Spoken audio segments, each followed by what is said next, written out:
Olá, boa noite. O primeiro plano está no ar. E nessa semana vamos falar sobre educação católica. Educar uma criança, um filho, um neto, vai além de ensinar a ler e a escrever. A educação é capaz de formar o ser humano e, por meio dela, nós construímos a nossa sociedade e formamos profissionais do amanhã. Hoje, em especial, vamos falar da educação católica. Será que tem alguma diferença dos outros tipos de educação? E para você, o que é importante na hora de avaliar o ensino? O primeiro plano está começando.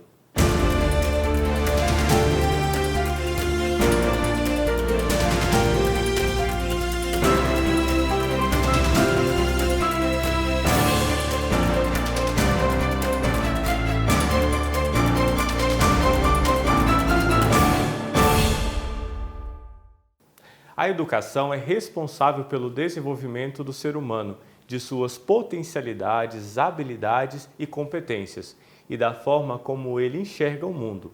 A educação é um direito de todos. Ela é um modo capaz de transformar a nossa realidade. O repórter Tarek Cardoso traz agora para nós uma reportagem especial sobre a educação católica.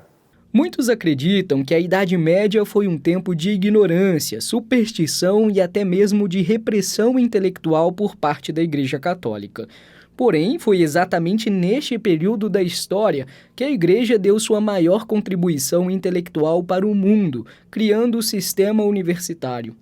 Outro fato histórico que demonstra a preocupação da Igreja com a educação para transformar o mundo é também o exemplo dos primeiros missionários que chegaram aqui no Brasil, trazendo sistemas de educação.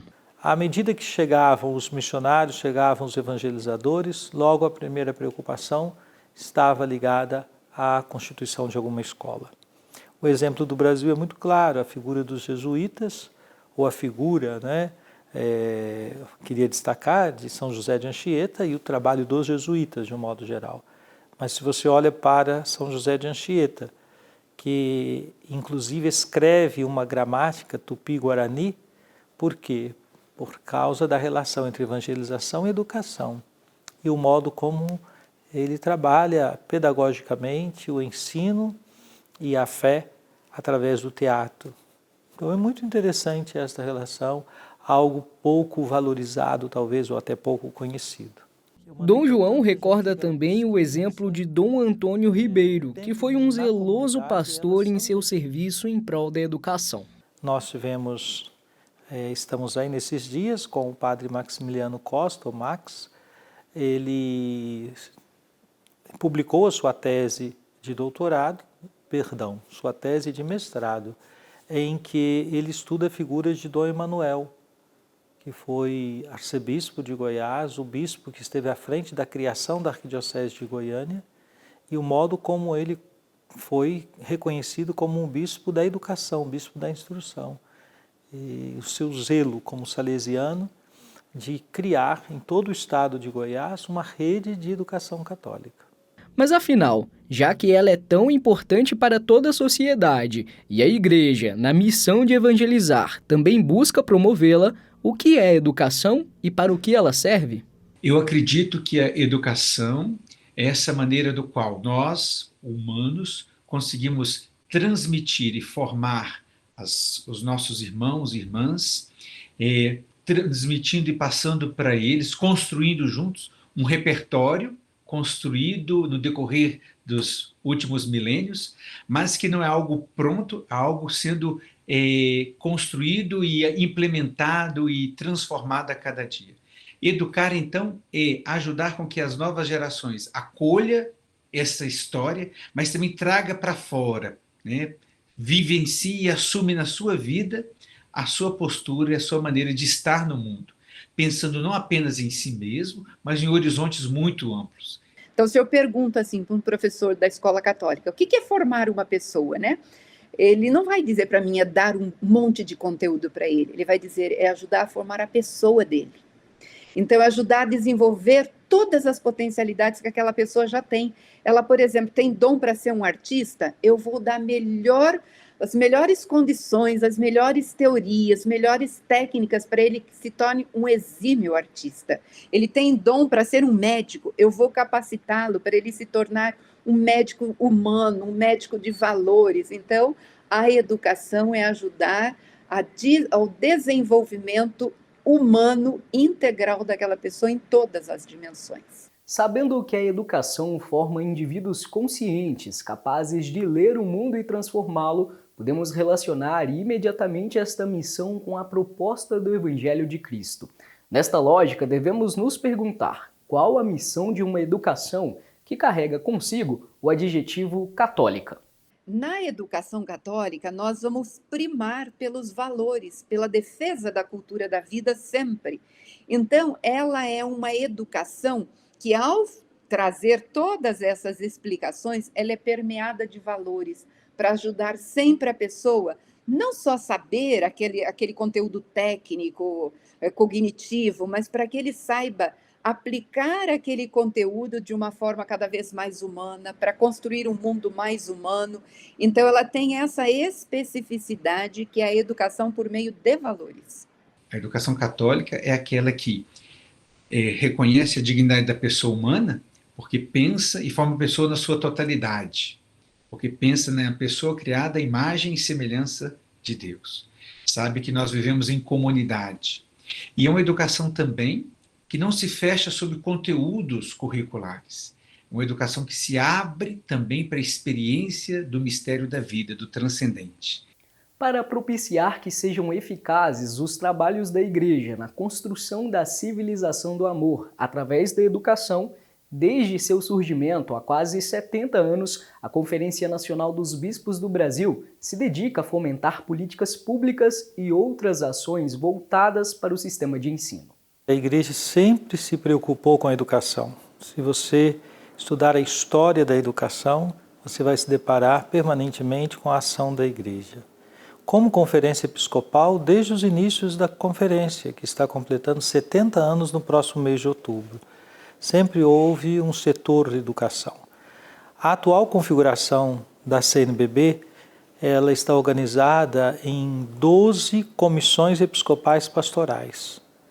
E uma das comissões é exatamente a Comissão Episcopal Pastoral para a Cultura e Educação. No passado ela já esteve unida numa só comissão, Cultura, Comunicação e Educação. Mas há 4 mandatos atrás foi discernido sobre a possibilidade de modificar, não é? Então temos hoje uma Comissão Episcopal para a Comunicação e outra para a Cultura e Educação. É também através das atividades promovidas pela Pastoral de Educação que a transformação social proposta pela Igreja por meio do ensino modifica diversas realidades em nosso país. As atividades dessa Comissão Pastoral para a Cultura e Educação é exatamente animar a ação evangelizadora em 5 âmbitos. No âmbito da educação, ali pegando primeiro a educação básica e média, no ensino fundamental e médio, e o que nós chamamos geralmente de pastoral da educação, de modo mais genérico. Há um setor universidades, que seria a pastoral universitária, a evangelização no âmbito universitário. Depois há também o campo do ensino religioso, que é um terceiro setor. E do ponto de vista da cultura, nós temos a pastoral da cultura e o setor bens culturais. A Pastoral da Educação, junto à Comissão Episcopal para a Cultura e Educação da CNBB, está neste momento empenhada em difundir em nossa sociedade a proposta do Papa Francisco de que pessoas, instituições, religiões e governos priorizem uma educação humanista e solidária. O Pacto Educativo Global propõe políticas educacionais para crentes e não crentes. Em outubro de 2020, ele fez uma conferência de modo virtual, em que ele fez o lançamento oficial do Pacto Educativo Global, apresentando uma série de compromissos. Não são muitos, são 7 compromissos. E esses compromissos são a síntese daquilo que em todos os cantos do mundo, quem cuida de educação deveria então tratar. O primeiro é a centralidade da pessoa. Então, uma valorização da pessoa humana, bem na linha da antropologia cristã, da visão cristã. Depois se fala da importância de cuidar da educação das meninas e das jovens. Isso porque no mundo hoje, quase 1 bilhão de meninas e jovens moças, que deveriam estar na educação formal, não estão. Também a perspectiva de escutar as crianças, os adolescentes, os jovens, uma educação que seja capaz de entrar em diálogo com o próprio educando, é um desses 7 compromissos. Ainda o compromisso da perspectiva de repensar a economia, uma economia mais inclusiva, isso passa pela educação, assim como o compromisso de repensar o cuidado com a casa comum, a dimensão mais ecológica. Ainda a insistência de que a família é o primeiro núcleo responsável pela educação, então a valorização da família. E o tema, ainda o último dos compromissos, não na ordem que eu me lembrei agora, mas ainda um compromisso, é acolher a todos nas suas condições, não é? Enfim, uma educação nesse sentido que seja bastante inclusiva. O Colégio Marista de Goiânia já está abraçando a proposta do Pacto Educativo Global e colhendo frutos por já refletir os compromissos deste plano do Papa Francisco. Nós somos uma escola confessional católica e nós dialogamos com todas as religiões a partir desse acolhimento e mesmo das diretrizes do Papa Francisco, né? Então nós temos muitos alunos que são de outras religiões e que entendem esse espaço como um espaço ecumênico. Quando nós trabalhamos os valores e o ensino religioso enquanto componente curricular, ele tem uma proposta científica de trabalhar a ciência da religião em todas as suas diversas manifestações. Quando o pacto aborda, né, uma educação mais inclusiva, solidariedade, preocupação com o meio ambiente, né, uma questão da ecologia como nossa casa, né, a casa de todos, então isso para nós é tranquilo. Por quê? Porque já está na nossa proposta, já está no nosso fazer do dia a dia, e aí agora a gente se enriquece ainda mais. Por quê? Porque o pacto traz para nós um sentido também de elo, né? Para a gente estar comungando, para a gente estar fazendo, para a gente criar parceria em grupo, em sociedade e nos dar mais segurança ainda com novas orientações. A Darley fez questão de conversar com nossa equipe e apresentar a proposta pedagógica e pastoral do Colégio Marista na capela que fica localizada dentro da escola. E ela conta o porquê. A capela, numa escola católica, ela é sempre muito simbólica. Na nossa proposta, mais ainda, porque nós temos um componente curricular que chama interioridades, que discute essa transcendência. Então, esse é mais do que um espaço de espiritualidade, também é um espaço pedagógico. Os nossos professores de interioridades trazem os alunos para meditação, trazem os alunos para introspecção e também para orações ecumênicas. Quem estuda aqui comenta que consegue identificar algumas diferenças entre os métodos de ensino utilizados nas escolas católicas e os métodos utilizados em escolas não confessionais. Quando eu vim para cá, a diferença maior que eu senti foi a questão do acolhimento. Porque não é só uma questão do aluno, não é só o aluno que é acolhido, é a família. Tem esse contato sempre muito direto, de não só com a pastoral, mas com os professores, com a coordenação, com os monitores. Todo mundo está sempre muito disposto a te acolher e acolher, assim, sua família. Quem precisar, qualquer coisa que você precisar, estão sempre à disposição. Bom, é uma didática bem diferente, porque eu conheço outros amigos que já estudaram em outros colégios e lá eles são muito mais conteudistas, diferentes daqui. Aqui é um colégio que visa mais o protagonista do aluno. Eles também trabalham bastante a questão do protagonismo e também da espiritualidade, de projetos sociais. As alunas partilham ainda como se sentem bem acolhidas neste espaço e que aqui, indo de encontro com o Pacto Educativo Global, elas passam por uma formação integral e que está contribuindo para que possam ser muito mais do que boas profissionais. A gente tem vários eventos que promovem essa discussão, né, esse diálogo para desenvolver outras áreas da nossa vida, que não seja só a acadêmica, porque a vocação não está só na área acadêmica, então a gente precisa de todo um desenvolvimento para chegar até lá. E o Marista tem feito muito bem isso com os alunos, principalmente do ensino médio, porque eles têm um olhar para a gente de mais acolhimento, sabe? De saber que a gente está numa fase mais difícil, uma fase de escolha para a nossa vida, que é uma fase que vai definir o que a gente quer ser no futuro. Então, eles não focam apenas no conteúdo. Então a gente trabalha muito isso, o projeto de vida, a vocação, a intencionalidade, como que essa pessoa irá responder esse chamado no seu meio, na nossa sociedade.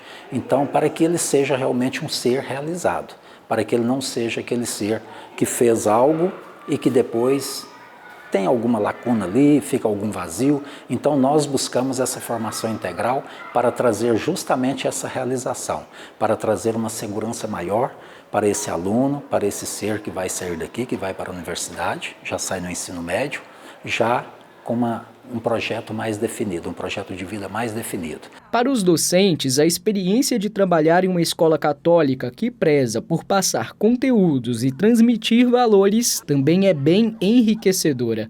A Daniela acredita que todo educador deveria ter a oportunidade de trabalhar em uma escola católica. Eu acho que todo professor tem que trabalhar num colégio católico para aprender o tanto que é primordial para a vida. Primeiro é para a nossa vida. Depois, nas nossas práticas diárias.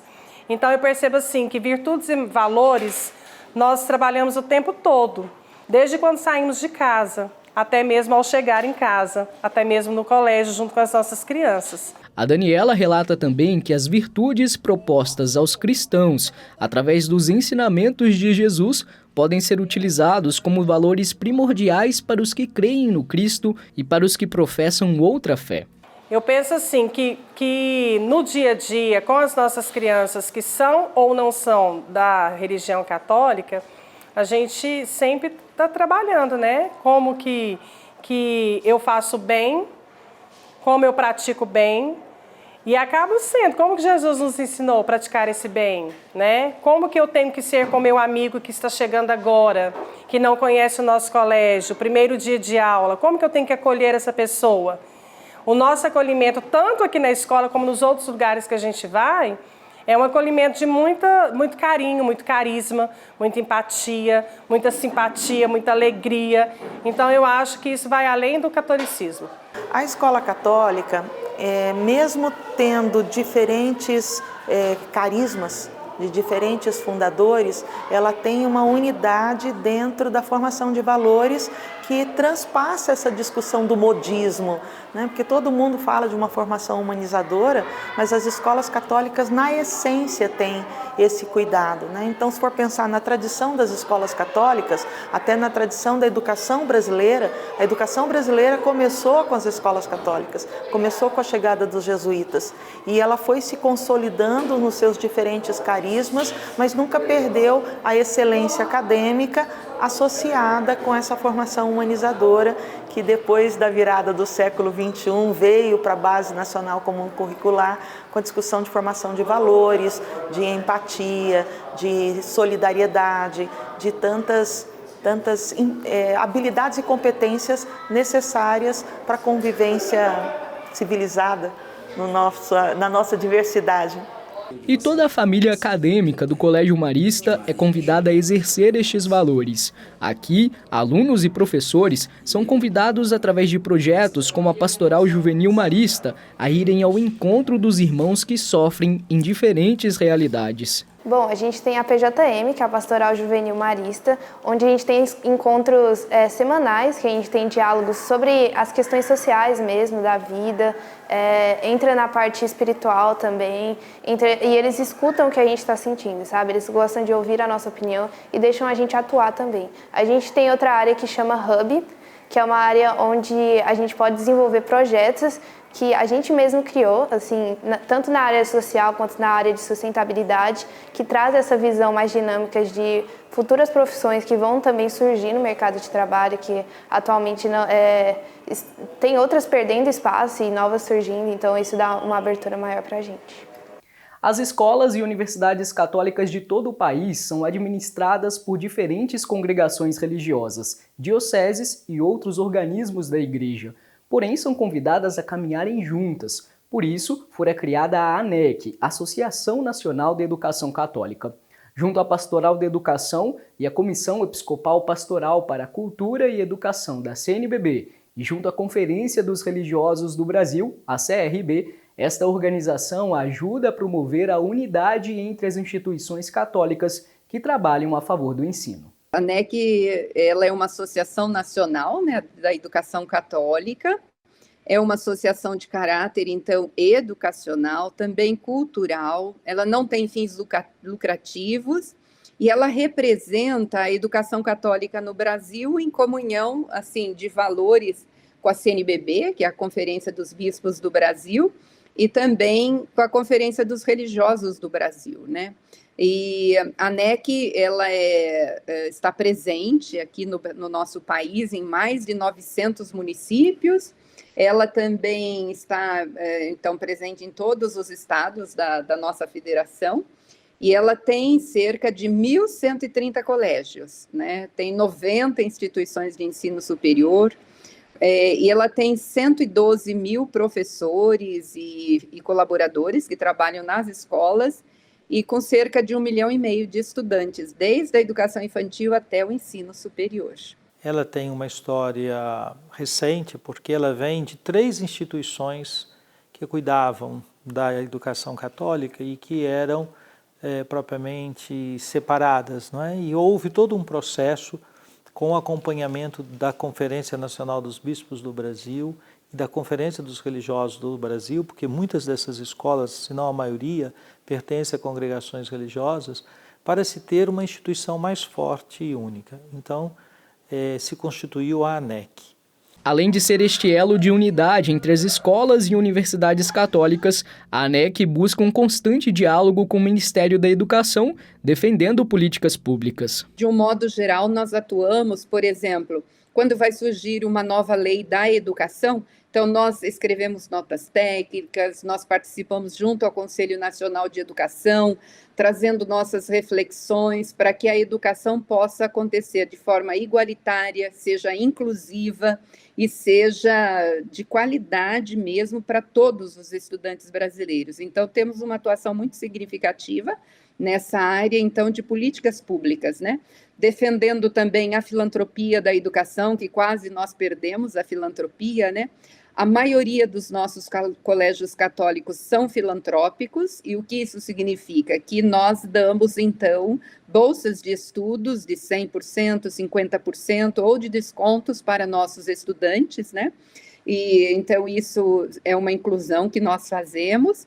E depois também nós atuamos junto à formação dos educadores, junto às instituições de ensino superior. As instituições de ensino da Rede Salesiana Brasil de escola estão espalhadas por todo o país e são mais um bom exemplo da força da educação católica, seguindo os passos de São João Bosco, que pregou para que os jovens fossem bons cristãos e honestos cidadãos. As escolas e faculdades salesianas prezam pelo protagonismo juvenil. Dom Bosco tem um método educativo, né? Então, a gente tem aquilo que a gente chama do sistema preventivo, e tem um trinômio, né? A razão, a religião e a amorevolezza, que é uma palavra italiana, né? Que a gente não tem uma tradução, assim, para o português, mas seria, assim, o amor demonstrado, né? Aquele amor realmente afetivo e efetivo, né, de interesse para que o outro cresça, para que o jovem se desenvolva porque a gente acredita que em todo jovem há um ponto acessível ao bem, né? Então, assim, essa é o que norteia também, né, o nosso diferencial. E aí, claro, nós priorizamos muito dentro das nossas escolas a questão da pastoral e o pedagógico, né, educar evangelizando e evangelizar educando. Então, eu acho que isso é muito forte, característico, dentro das nossas, né, escolas, a gente prioriza muito os grupos, né, o protagonismo juvenil. Mas você pode se perguntar, o trabalho das escolas católicas do país atingem somente as famílias com maior poder aquisitivo e que possuem condições de pagar uma escola particular? A resposta é não. Junto às instituições de ensino da Igreja Católica, muitos trabalhos sociais são oferecidos. Além de bolsas parciais e integrais de ensino, elas atendem diversas crianças e jovens em outros projetos educacionais. Com o testemunho da Luísa, podemos resumir a missão e propósito das instituições católicas de ensino, que buscam promover um projeto de vida para seus educandos, para que, sendo bons cristãos, sejam também bons cidadãos. A gente tem um contato muito grande com as escolas sociais, né, que o Marista tem. Tem o Semadip, tem outras ações. E não só campanhas de doação, que a gente está sempre muito engajado nisso, mas também de ir lá, ter contato com essas crianças e sair da nossa bolha realmente, de tipo, ir e perceber como é, assim, fora do que a gente está acostumado. No próximo bloco, você vai conhecer a Pastoral da Educação. Até já!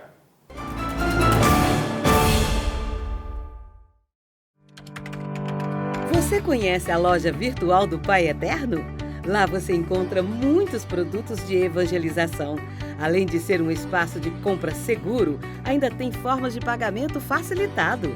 Você e sua família podem investir e adquirir produtos e, ao mesmo tempo, colaborar com nossa obra de evangelização. E tudo chega com segurança no conforto da sua casa. Acesse lojapaieternno.com.br ou ligue para nós, 62 3506 9800. Faça parte dessa família de amor.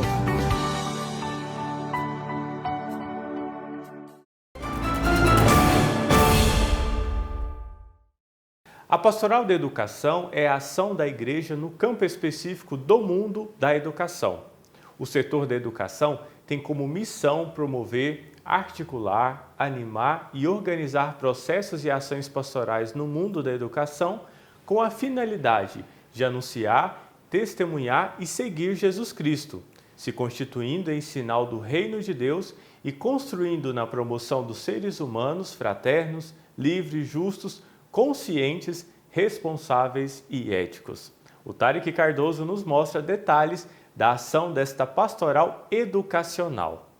São João Paulo II certa vez definiu que a fé e a razão constituem como que duas asas pelas quais o espírito humano se eleva para a contemplação da verdade. Durante muitos séculos, a Igreja tomou a liderança nas pesquisas científicas. Vários monges e clérigos se dedicaram também às diversas ciências. A busca pelo saber e a promoção da educação sempre foi para a Igreja uma forma de chegar à verdade de Deus. É um capítulo que poderia ser tratado assim de modo bem específico sobre esse debate, não é? Entre a fé e a razão, a fé e a ciência. Algo que para a Igreja Católica está muito bem formulado já desde muito tempo. A história da teologia cristã é uma história de diálogo com as ciências, ainda que possa ter havido em algum momento dificuldades, mas temos na figura de São João Paulo II, com a famosa carta encíclica Fides et Ratio, podemos dizer assim, um ponto fundamental para todos compreendermos, nós católicos, de que não há oposição entre fé e razão. São como há uma complementariedade, um encontro e uma relação muito fecunda entre fé e razão. Neste sentido, um exemplo muito vivo são as universidades católicas, que juntando universidades católicas e faculdades católicas no Brasil, são muito mais de 100, sendo que há universidades católicas, sobretudo as pontifícias, com uma produção científica muito respeitada. Segundo Dom João Justino, nesta mesma lógica, as instituições de ensino geridas pela Igreja devem discutir sobre as pluralidades de nosso mundo. Mesmo assim, dialogando sobre diversos temas, elas não devem abrir mão dos valores pregados pelo Evangelho. O que é próprio de uma universidade é a abertura ao diálogo, no sentido de tocar todas as questões que são humanas. No nosso tempo, nós temos muitos temas espinhosos, do ponto de vista, inclusive, da condução pastoral, mas isso não nos deve impedir de poder dialogar com esses temas com outros, ou com pessoas, de fato, que interessadas em compreender a própria humanidade. Nós poderíamos dizer assim, o que é o objeto da educação? De algum modo, o objeto da educação é construção do saber. E não há como construir o saber se não se está atento a tudo aquilo que vem da condição humana. A Pontifícia Universidade Católica de Goiás busca ser este lugar onde fé e razão se encontram. A professora Sônia Margarida Souza, pró-reitora de graduação da PUC Goiás, explica por que uma universidade católica deve buscar oferecer um diferencial para a sociedade. Então, eu acho assim, há uma exigência maior, porque a universidade católica, né, e no nosso caso uma pontifícia, em que essa responsabilidade ela é maior ainda na minha forma de avaliar, pelos compromissos que ser pontifícia nos traz, não é? Ela faz com que a universidade, primeiro, né, na própria definição das documentações da Igreja Católica para as universidades, existe dizendo assim, olha, primeiro, para você ser universidade, você precisa ter competência. Então, a primeira exigência para você ser uma universidade católica é você ter uma excelência na formação. Então, essa formação científica, formação técnica, né, não pode ser qualquer formação. Então, primeiro a gente tem, claro, essa busca incessante pela qualidade da formação dos nossos estudantes, o que não é pouco, né? Então, nós não fazemos qualquer processo formativo, nós buscamos fazer o melhor processo formativo, é claro, dentro das limitações e das condições humanas e condições materiais históricas que a gente tem naquele determinado momento. Mas esse eu diria que é uma primeira face. Junto com isso, nós temos um desafio muito maior, e é um desafio que está posto nos nossos documentos todos, né, no nosso projeto institucional, nos nossos projetos pedagógicos, que é a formação cidadã, a formação humana dos nossos estudantes. Então, por isso que eu chamo a atenção dessa dupla responsabilidade que uma universidade católica deve ter, de formar profissionais capacitados e qualificados, mas formá-los também para que eles façam a diferença no mundo, que sejam profissionais sensíveis à causa humana, comprometidos eticamente, não é? Com essa sociedade, com os valores humanos. E nós vivemos em uma sociedade que exige cada vez mais profissionais com esses diferenciais. Para corresponder a esta missão de oferecer um ensino de excelência que seja humanista e solidário, a PUC Goiás também está atenta aos direcionamentos do Papa Francisco com o Pacto Educativo Global. Segundo a professora Sônia, a universidade, com todas as suas dimensões, deve corresponder a outro apelo do Papa Francisco, de que possamos ir ao encontro dos que sofrem. Olha, nós procuramos aplicá-lo no máximo possível, dentro do nosso projeto institucional, dos nossos projetos, né, pedagógicos de curso, nas nossas políticas de formação dos professores e também dos estudantes. O Papa, ele nos traz um desafio enorme, ele traz um desafio não somente para os professores e gestores das universidades católicas, mas ele traz um desafio para a humanidade, de alguma forma, não é? E ele tem sido extremamente, eu diria, atuante no sentido de pautar sempre a temática da educação e nos chamar a atenção, a alertar continuamente mesmo, né, a humanidade para as exigências contemporâneas que a gente tem.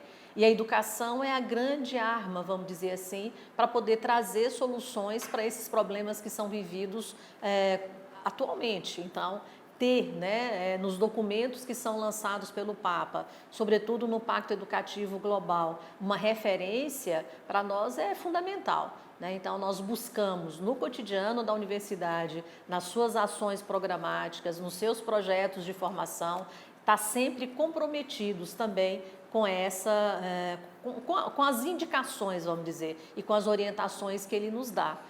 O Pacto Educativo Global tem como proposta, além de uma aliança geradora de paz, justiça e aceitação entre todos os povos da família humana, promover o diálogo entre as religiões. Neste aspecto, quando tratamos de educação católica, é bom falarmos também sobre a importância do ensino religioso e como ele pode ser valioso na promoção deste diálogo. E talvez este momento que estamos vivendo no Brasil seja muito interessante para dizer da importância do ensino religioso.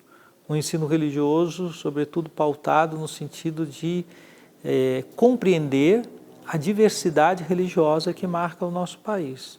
E o direito à liberdade religiosa, que é um princípio presente no Concílio Vaticano II, com uma declaração muito importante sobre a liberdade religiosa. Ora, nós, cristãos católicos que defendemos a liberdade religiosa, por isso também entendemos que os católicos podem exercitar o direito de, numa escola, ter o ensino religioso dentro da perspectiva católica. Ao fazer isso, nós estamos inclusive favorecendo que outras comunidades religiosas façam o mesmo.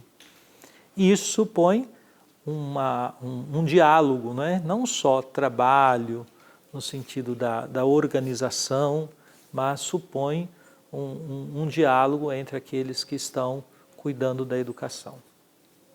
Nós não nos baseamos tanto na teologia católica, mas nós nos baseamos na ciência da religião, ou seja, qual o significado do fenômeno religioso na sociedade. Então, nós trabalhamos com os estudantes os conceitos da religião, Então, por isso que o ensino religioso ele é uma aula normal dentro das escolas, porque nós não temos na escola só alunos católicos, nós também temos de outras denominações religiosas. E se eles participam das aulas, então ela não pode ser um ensino catequético, Ela tem que ser um ensino aberto, que trabalha para que o aluno compreenda por que existe religião na sociedade, por que o ser humano tem essa dimensão religiosa dentro dele. Sempre existiu, todas as culturas têm religiões. Quais são as religiões que existem no mundo? Então, nós vamos trabalhando esses conceitos de como a religião se manifesta para mostrar que dentro do ser humano existe também uma interioridade, existe uma dimensão espiritual que faz parte da integridade da pessoa. Por isso que a gente fala dessa formação integral também, O Colégio Marista de Goiânia é exemplo quando tratamos da importância de dialogar com outras religiões e também sobre outros assuntos que divergem de nossa fé. Afinal, até mesmo para professarmos aquilo que cremos, com mais convicção, é importante conhecermos sobre outras realidades. Segundo estes educadores do Colégio Marista, a fé e a razão caminhando juntas promovem o bem comum que permite a cultura do encontro. A fé e a razão, o tempo todo juntas, porque nós trabalhamos todas as áreas do conhecimento e trabalhamos também a evangelização. E para a construção de um mundo melhor, de uma sociedade melhor, de alunos transformadores, protagonistas, nós precisamos que a fé e a razão caminhem juntas, porque senão não funciona. Essa dicotomia, ela não acontece mais, principalmente no nosso meio. Hoje até a ciência já tem comprovado com metodologia científica o tanto que a fé ela é poderosa na cura, nos tratamentos, E o tanto que pensamentos de energia positiva, de fé, também potencializam os tratamentos. Eu não acredito mais nessa ruptura da ciência e da fé. A convivência para a complexidade dos desafios do mundo contemporâneo, ela já não cabe mais isso, Há espaço para essa convivência harmoniosa da ciência e da fé. E os educadores estão conseguindo repassar essa mensagem para os seus educandos. A gente tem discussões sobre diversas questões, a gente sempre busca inclusão e respeito. Então, mesmo tendo essas outras vertentes, a gente está sempre aberto a discutir esses temas. Uma universidade católica não significa que é uma universidade em que só se ensina doutrina católica. Não, não é esse o escopo da universidade. Então, você imagina que vamos tomar um tema, um campo, não é?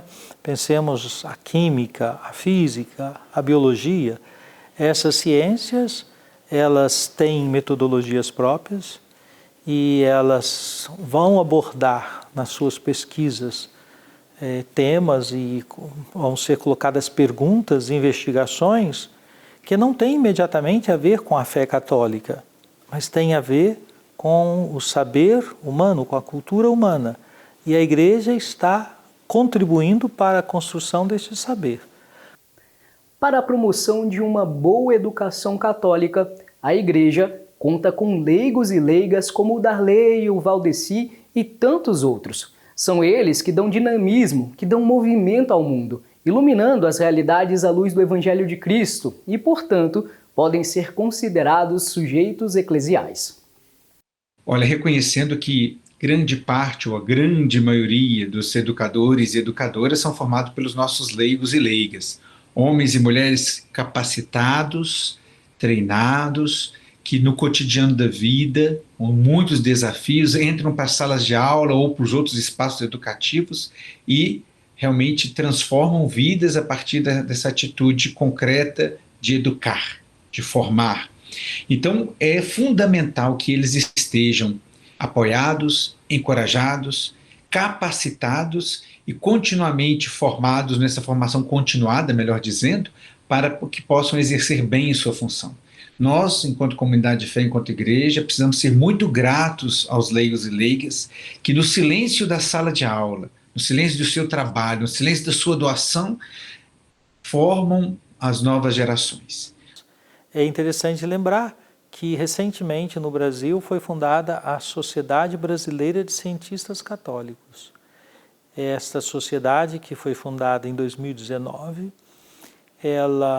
eu participei e acompanhei como presidente da comissão, sou um dos bispos fundadores dessa comissão, desta sociedade, mas ela é composta basicamente de leigos e leigas, tem também presença de religiosos, de padres, mas a maioria são leigos e leigas, e jovens doutores, jovens pós-doutores, que vieram das fileiras da pastoral universitária, do movimento de universidades renovadas, de algumas comunidades, das novas comunidades, isto é, pessoas que estão como leigos e leigas no âmbito da universidade, pesquisando e estão ali movidas também pela sua fé. Outro exemplo de leiga que foi fiel à sua vocação e cumpriu bem o seu chamado, ajudando a construir a civilização do amor, foi a médica e pedagoga italiana Maria Montessori. Nascida no final do século XIX e considerada educadora cristã por excelência, ela que cresceu em um lar cristão, percebeu ainda jovem que todas as crianças, inclusive aquelas que apresentavam alguma doença que comprometia o intelecto, poderiam aprender a se comunicar de forma efetiva por meio de um método que fosse adequado e atendesse às necessidades dos pequenos. Após se formar como a primeira mulher médica italiana, ela passou a trabalhar no campo da psiquiatria e assim começou a traçar um método de ensino que ela criou e que ficou conhecido como educação montessoriana. E quando ela entrou numa área da psiquiatria, que era uma vamos dizer assim, das disciplinas, das matérias que ela estudava, ela passou a acompanhar um professor, que é Montesano, e ele fazia uma experiência com pessoas adultas que tinham problemas mentais e as crianças, os filhos destes pacientes, ficavam num alojamento próximo aos pais. E ela um dia, então, acompanhando a ele, viu como ele cuidava dessas crianças, naquilo que dizia respeito às necessidades mais básicas, de higiene bucal, de higiene corporal, de cuidados no vestir, porque eram pessoas muito pobres. E ela um dia descobre um desses meninos embaixo da cama e fica muito incomodada, e ela vai atrás dessa criança e começa a conversar com ela e percebe que o que essa criança desejava era ter atenção.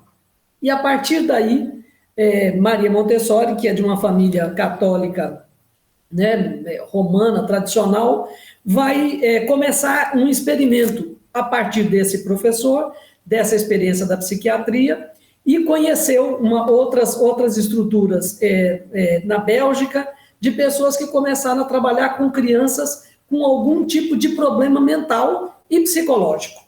E a partir daí ela começa então a buscar conhecimentos que demonstram para ela que, na verdade, a escola tradicional ou a entrada daquelas crianças numa escola tradicional não daria a elas o que elas de fato precisavam, que era acolhimento.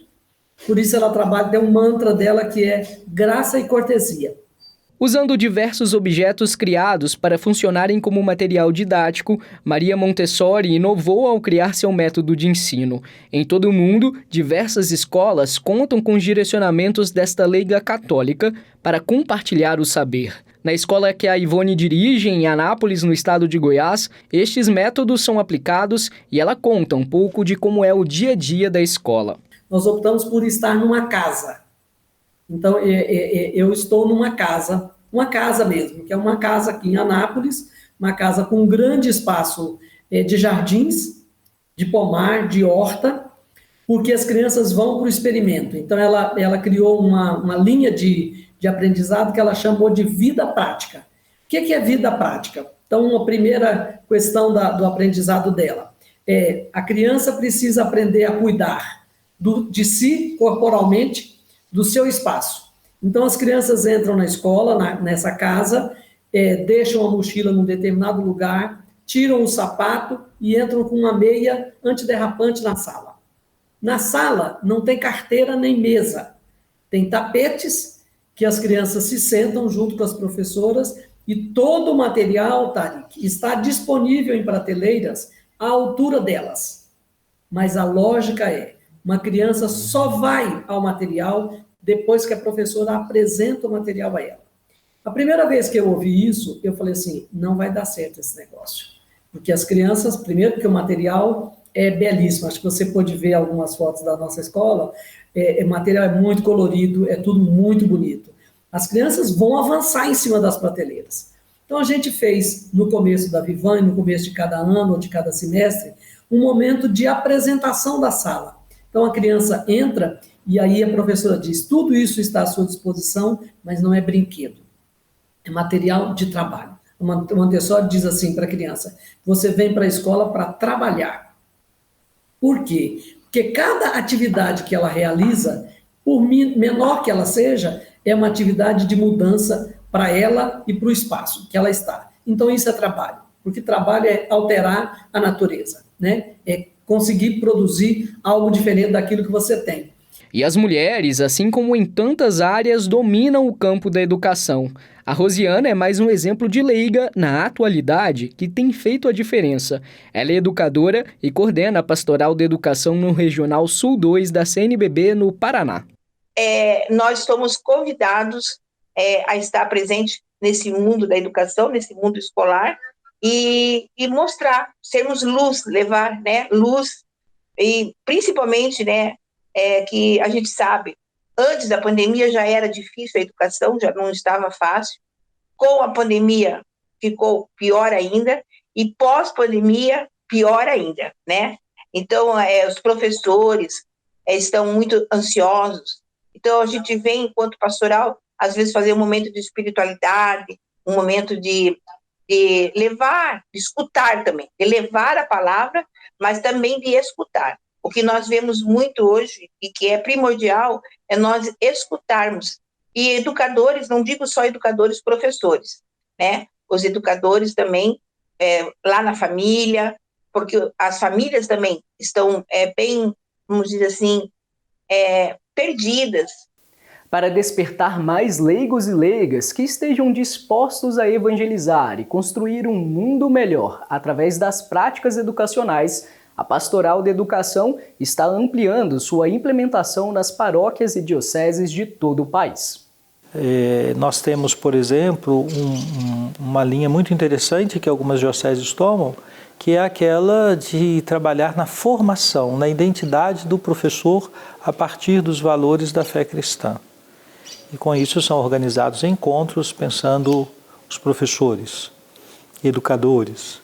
Outras paróquias tomam uma direção mais de valorização da própria família, trabalhando a missão e a função dos pais como os primeiros educadores e a sua relação com a escola. Há também situações em que iniciativas de promoção social se associam ao trabalho da pastoral da educação. Por exemplo, paróquias que desenvolvem cursos de preparação para o vestibular para uma população mais pobre, talvez, que não tenha acesso a cursinhos ou a cursos mais robustos, não é? Então, um trabalho suplementar. Isso dependerá muito da realidade. Eu penso que duas coisas são fundamentais. Primeiro, a sensibilidade da comunidade paroquial para se tornar presente no âmbito da educação e a disposição de educadores, de colaboradores que abraçam essa causa. Segundo o Padre Júlio, para fazer o trabalho da Pastoral da Educação acontecer, os momentos de encontros para formação e espiritualidade voltados para os educadores são muito importantes. Esses encontros, então, eles têm essa dupla missão: animar os educadores na própria experiência pessoal e, segundo, inspirar as práticas, os modelos pedagógicos, as abordagens acerca, ou a partir, melhor dizendo, dessa experiência cristã. Porque quando nós contemplamos e vemos os ensinamentos que Jesus deixa aos seus discípulos e aos seus seguidores, são atitudes profundamente pedagógicas, no sentido de humanizar as relações, de pensar num bem comum, superando hoje tão presente na nossa vida, um individualismo que perpassa muitas das nossas posturas na sociedade. Então, educar nesse contexto permite assimilar nos processos educativos aspectos da nossa tradição cristã na perspectiva educativa. Padre Júlio destaca ainda que o trabalho da Pastoral da Educação, neste momento, está voltado para atingir leigos e leigas que atuam na educação pública de nosso país. E enquanto as nossas instituições confessionais, as escolas confessionais, existe uma certa estrutura de apoio, tanto pastoral, pedagógica, nesse contexto que a gente sempre fala humanizador, as escolas estaduais e municipais, elas têm os seus projetos, mas também carecem de certa forma deste apoio, deste acompanhamento. Então, a nossa ação pastoral deve ser muito voltada também para estes agentes, para estes educadores que estão nesses espaços, e onde, como eu disse, estão 80% dos estudantes brasileiros. Então, por isso um grande desafio, porque é um espaço plural, é um espaço do diálogo, é um espaço do encontro com diversas experiências religiosas e até da indiferença religiosa. Então nós estamos ali mais bem no sentido como o Papa Francisco nos diz, né? Uma igreja em saída nas periferias existenciais, ou seja, nesses espaços para o diálogo. Estarmos lá servindo com samaritanos, bons samaritanos, para inspirar, acompanhar, ser presença fraterna. Então, eu acho que esse é um grande desafio, e é muito importante que nós compreendamos que a nossa missão quanto pastoral da educação está principalmente trabalhando com os educadores e as comunidades educativas das escolas públicas no nosso país. Neste final de semana, entre os dias 19 e 21 de agosto, está acontecendo em Goiânia o Encontro Nacional da Pastoral da Educação com o tema Pastoral da Educação, Identidade e Missão. E quando nós trabalhamos esse tema das identidades no plural, a gente quer dizer que a nossa ação pastoral, no campo educativo, na região amazônica, junto aos ribeirinhos, tem um rosto próprio. Quando eu falo da nossa ação pastoral dos grandes centros urbanos, das metrópoles, nas grandes periferias das nossas cidades, ela tem uma identidade própria.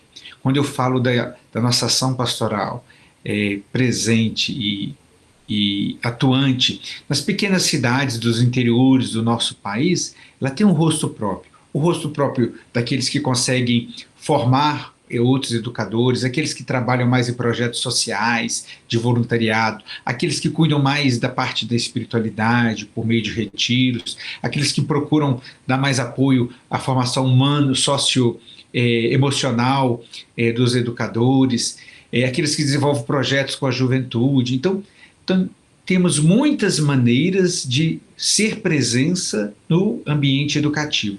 Por isso que o encontro ele traz essa perspectiva de contemplar os muitos rostos que formam o nosso trabalho no campo educativo neste imenso Brasil.